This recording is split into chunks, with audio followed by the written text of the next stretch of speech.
काल भीति ने शिव जी उसके लिए जल लेकर आए हैं, जल का पात्र लेकर आए हैं। शंकर भगवान कहते हैं काल बीती, तुमने बहुत तप साधना करी है, बहुत व्रत किया, एक बूंद पानी भी तुम नहीं पिए, ये जल लो, इसको पी लो।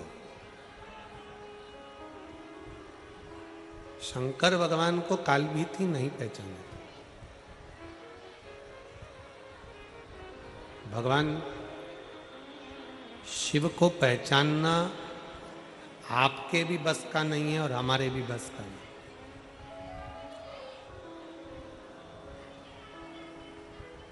शिव महापुराण की कथा कहती है, कभी भी शंकर भगवान को हल्के में मत लेना कि शंकर तो सरल है, भोले हैं, हम सब मानते हैं, पर शिव शिव है। शंकर शंकर है।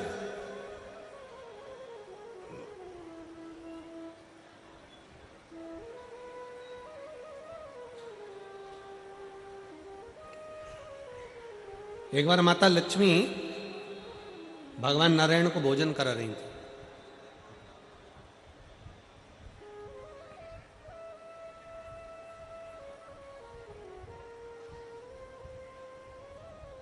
भगवान नारायण भोजन करके उड़ गए। दोनों बैठे, आपस में चर्चा होने लगी। नारायण और लक्ष्मी जी की चर्चा चल रही, ब्रह्मा और ब्रह्माणी की चर्चा चल रही, शिव और पार्वती की चर्चा चल रही। लक्ष्मी जी ने एक बार भगवान नारायण से पूछ लिया कि प्रभु, आपसे मुझे इतना सा पूछना है कि संसार में जन्म लेने वाला जलचर, थलचर, वायुचर, ये पृथ्वी पर जो जीव जन्म लेते हैं, मनुष्य जन्म लेते हैं, चींटी, झिंगुर, कीड़ा मकोड़ा, जीव जंतु, पशु पक्षी इतने जन्म लेते हैं, इनका पेट भरने की जवाबदारी किसकी है?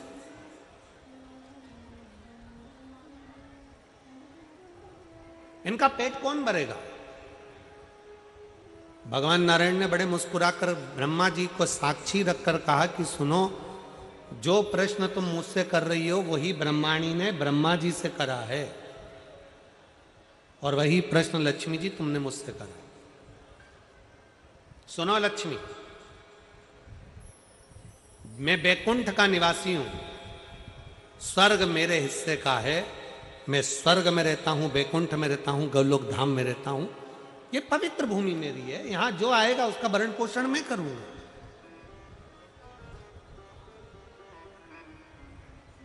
ब्रह्मलोक में जो गया वो ब्रह्मा जी भरण पोषण करेंगे, इंद्रलोक का गया इंद्र जी जाने। मृत्युलोक, पृथ्वी किसका है? मृत्युलोक का देव कौन है? देव अधिदेव महादेव। भगवान नारायण ने लक्ष्मी जी से कहा कि पृथ्वी का जो स्वामी है भगवान शंकर, पृथ्वी पर मृत्युलोक में विश्वनाथ कहलाते। सबका भरण पोषण करना, सबका भोजन की व्यवस्था करना, जीव जंतु 84 लाख जो योनियां हैं, इन योनियों के भोजन की व्यवस्था, रहने की व्यवस्था, खाने की व्यवस्था, इनको सारी व्यवस्था देना, ये भगवान शंकर का काम, शिव जी का काम। तीनों ने 4 चींटी पकड़ी,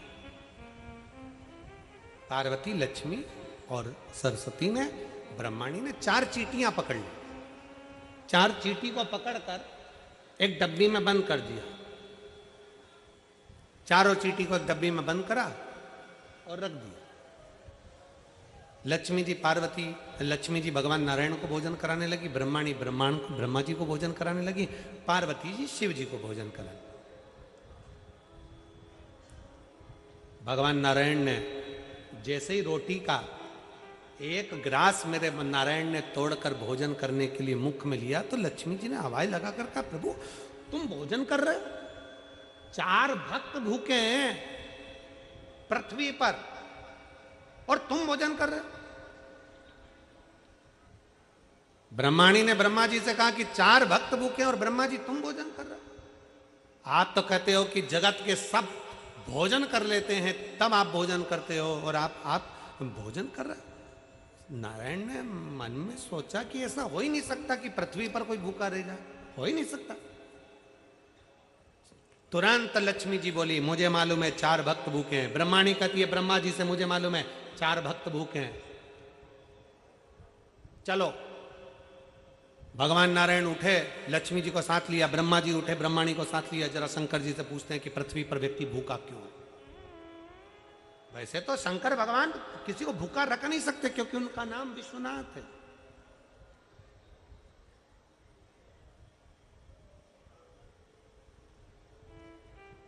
चलो ब्रह्मा जी आए, भगवान विष्णु आए, अलख लगाई, हर हर महादेव। शंकर जी का ध्यान गया, शिव जी भोजन कर रहे थे और भगवान शंकर आकड़िया की रोटी बनाई, काकड़िया की साग, पर से माता पार्वती जी पावे भोलानाथ मन शिव रटोरे, और छोड़ दो कपट मन शिव। पार्वती जी ने आकड़े की रोटी बनाई, काकड़िया की सब्जी बनाई और भगवान शंकर उसको चूर कर खा रहे थे, आराम से बैठकर खा रहे थे। इतने में नारायण ब्रह्मा जी आ गए और भगवान ब्रह्मा नारायण जैसे आए तो शंकर भगवान ने कहा नारायण से प्रभु आज आप यहाँ ले आकड़िया की रोटी काकड़िया के साथ। इतने में तो भगवान नारायण बोले हम तो खा लेंगे परंतु हमने सुना है कि 4 भक्त भूखे हैं पृथ्वी पर। शिव जी कहते हैं तुम तो खाओ, तुम खाओ।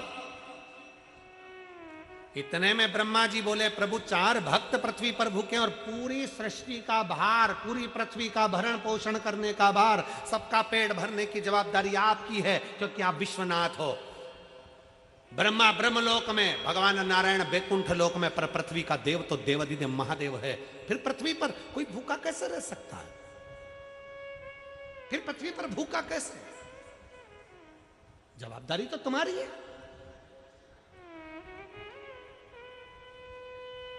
कई लोग होते हैं शिव महापुराण की कथा में आते हैं ना, 5 कथा का नियम लेकर आते हैं कि हमें 5 पंडाल में कथा सुनना है। कई लोग 5 पंडाल का नियम लेकर बैठते हैं कि हमें 5 पंडाल में कथा सुनना है। फिर वो आखिरी में अगर बाबा से कहते, शंकर भगवान ने कहा ले ये आकड़िया की रोटी बनाई, काकड़िया की साग, और पर से माता पार्वती जी पावे भोला नाथ मन शिव रटोरे, और छोड़ दो कपट मन शिव रटोरे। लो भगवान नारायण कह रहे 4 भगत भूखे, ब्रह्मा जी कह रहे 4 भक्त भूखे। शंकर भगवान मुस्कुराते, शिव मुस्कुराते, शंकर मुस्कुराते।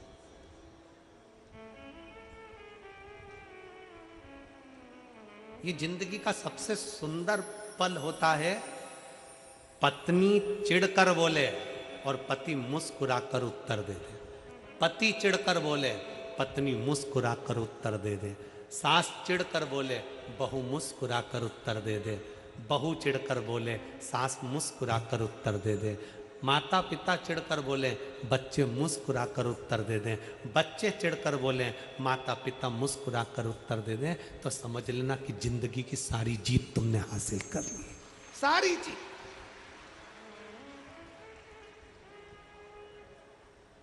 आज के जमाने में सब कुछ है, बड़ी बड़ी नौकरी कर रहे हैं, बड़े बड़े पद पर बैठे हैं, बड़ी बड़ी प्रतिष्ठा पाकर बैठे हैं, बड़े बड़े संत बनकर बैठ गए, साधु बनकर बैठ गए, तपस्वी बनकर बैठ गए, बड़े बड़े महात्मा संत सब बनना सरल है। बड़ी सन्यासी बन सकते हो, तपस्वी बन सकते हो, साधु बन सकते हो, बड़े कथाकार बन सकते हो, बड़े बड़े मिनिस्टर पद पर जाकर बैठ सकते हो, बड़े बड़े मंत्री बनकर बैठ सकते हो, बड़े बड़े अधिकारी बनकर बैठ सकते हो। आज के जमाने में सब संभव है, पर एक चीज संभव नहीं है। आज के जमाने में एक चीज संभव नहीं है, वो है सहनशीलता। आज के जमाने में एक चीज संभव नहीं है, सहनशीलता। पति ने कुछ बोला, पत्नी सह नहीं सकती, पत्नी ने बोला पति सहनशील नहीं है, बच्चों ने कहा माँ बाप सहनशील नहीं है, माँ बाप बोले बच्चे सहनशील नहीं है, सास ने बोला बहू सहनशील नहीं है, बहू ने बोला सास सहनशील नहीं है, कोई सहता नहीं है। कोई ने बोला हट कर जवाब दिया, पलट कर जवाब दिया, कुछ ना कुछ भेदभाव ले लिया, सहनशीलता हमारे भीतर से चली गई। और जब सहनशीलता चली जाती है तो व्यक्ति धीरे धीरे क्रोध करना प्रारंभ करता है, चिड़चिड़ होना प्रारंभ करता है, और एक दिन व्यक्ति अपने शरीर को ही बर्बाद कर कर एक दिन रस्सी पर टंग जाता, कहीं मर जाता, सह नहीं पाता। सहन का सबसे कठिन काम है सहनशीलता। कोई चिढ़ कर बोले तो मुस्कुरा कर उत्तर दीजिए। शंकर भगवान से कहा भोले बाबा आप विश्वनाथ कहलाते हो, आपके 4 भक्त पृथ्वी पर भूखे हैं, विश्व का भरण पोषण करना तुम्हारी जवाबदारी है, संसार में कोई भूखा ना रहे इसकी जवाबदारी तुम्हारी है, और 4 भक्त भूखे। शंकर भगवान ने पूछा नारायण से आपको किसने कहा? कहा लक्ष्मी ने। ब्रह्मा जी से पूछा आपको किसने कहा? ब्रह्माणी ने। कौन भूखा है? इतने में ब्रह्माणी, लक्ष्मी और पार्वती तीनों ने कहा एक डिब्बी के अंदर 4 चींटी भूखी है और आप भोजन कर लिए। शंकर भगवान बोले कि मुझे तो आकड़िया की रोटी और काकड़िया की साग खाने दो, भोजन करने दो, और मैं जानता हूं कि संसार में मैं किसी को भूखा नहीं रखता, किसी को भूखा नहीं रखता, इसलिए मुझे विश्वास है कि वो 4 चींटी भी भूखी नहीं होगी। लक्ष्मी जी बोली हो ही नहीं सकता, हमने परीक्षा लेने के लिए 4 चींटियों को डब्बी के अंदर बंद करा है। शंकर भगवान बोले 4 चींटियों को जिसमें बंद करा है, जिस समय पर तुम डिब्बी में चींटी भर रही थी उस समय पर पार्वती जी पीछे से देख रही थी। देखते समय पार्वती के सिर पर जो कंकु चावल लगा था उसमें से चावल का दाना डब्बी में गिरा था, वो चावल का दाना 4 चींटियां खा चुकी।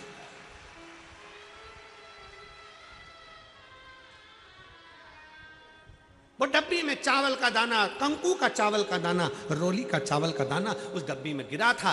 वो चींटियां चावल का दाना खा चुकी हैं, उनका पेट भरा चुका है। शंकर भगवान के शब्द सुनकर नारायण ब्रह्मा ने हाथ जोड़ लिए, विश्वनाथ की जय हो, दुनिया का पालन करने वाले, दुनिया का पालन करने वाला विश्वनाथ शंभु है, वो दुनिया का भरण पोषण करने वाला। एक पत्र है, एक शंकर पर करा भरोसा, शिव पर करा गया विश्वास कभी टूटता नहीं, उस भरोसे को प्रबल करना। लोग हंसते हैं पंडाल में बैठकर कथा सुनने से क्या मिलता, हम कहते हैं जरा सुनकर तो देखिए।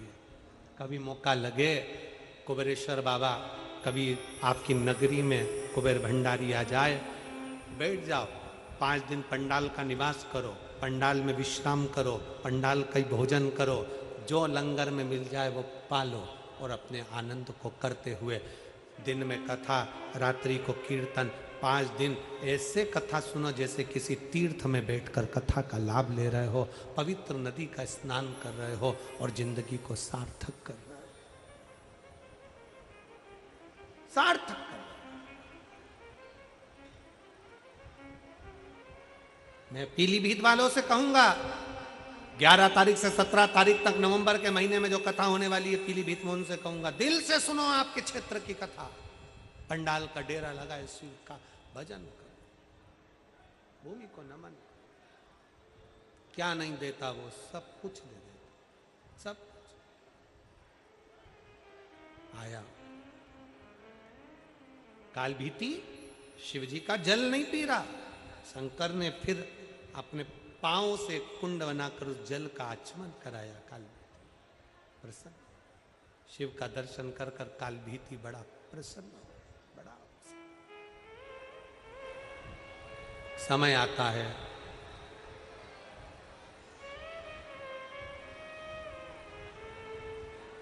दक्ष प्रजापति ने अपनी बेटी सती शिव को दी, पर शिव का सम्मान नहीं किया, मेरे भोले बाबा का सम्मान नहीं किया। सबकी निंदा करना पर शंकर की कभी निंदा मत करना, सबकी निंदा सुनना पर शंकर की कभी निंदा मत सुनना। सबके लिए अपशब्द लिख देना चल जाएगा, पर शिव महापुराण के लिए, शंकर के लिए कभी अपशब्द मत लिखो। शिव महापुराण की ना कभी निंदा करो और ना कभी निंदा सुनो। अगर तुम्हारे पास में बैठकर कोई शिव महापुराण की निंदा कर दे, कोई कुबेरेश्वर बाबा की, महाकाल बाबा की, विश्वनाथ की कोई निंदा करे, तो वहां से उठकर चले जाओ। मैं निंदा नहीं सुन सकती, मैं निंदा नहीं सुन। शंकर भगवान की निंदा भगवान विष्णु ने सुनी थी। शंकर भगवान की निंदा देवर्षि नारद ने करी थी। तो नारद को बंदर का मुंह लगा था और भगवान नारायण को घोड़े का मुंह लगा था। उनका हेगिरीव अवतार हुआ केवल निंदा सुनने के लिए और निंदा करने के लिए। नारद को, देवर्षि नारद को भी बंदर का मुख लग गया केवल निंदा करने के लिए। निंदा करी और बंदर का मुख लगा। शिव निंदा से बचे, शिव निंदा से बचने का प्रयास। आप जितनी देर कथा में बैठते हुए 1 बजे से 4 बजे तक फरीदाबाद की इस पवित्र भूमि पर 5 दिन की कथा, दूसरा दिन हो जाएगा। कितने दिन बचे? बोलो बोलो, जम के बोलो। 3 दिन कथा। ये छठ पर्व के 5 दिन की कथा में आप 5 दिन पूरे छठ पर्व के अंतर्गत सुन लोगे। पीलीभीत वालों को 2 बजे से 5 बजे तक का समय मिला है कथा श्रवण करने का। आस्था चैनल पर भी 2 से 5 आएगी। 7 दिन मिले, यहां 5 दिन मिले। 5 दिन में इतना भर लो, इतना भर लो कि बाबा से विनय कर कर कि बाबा ऐसे हमको झोली भरना कि एक बार हम भी फरीदाबाद में शिव महापुराण की कथा करवाएं अपने नगर में। तू इतना देना।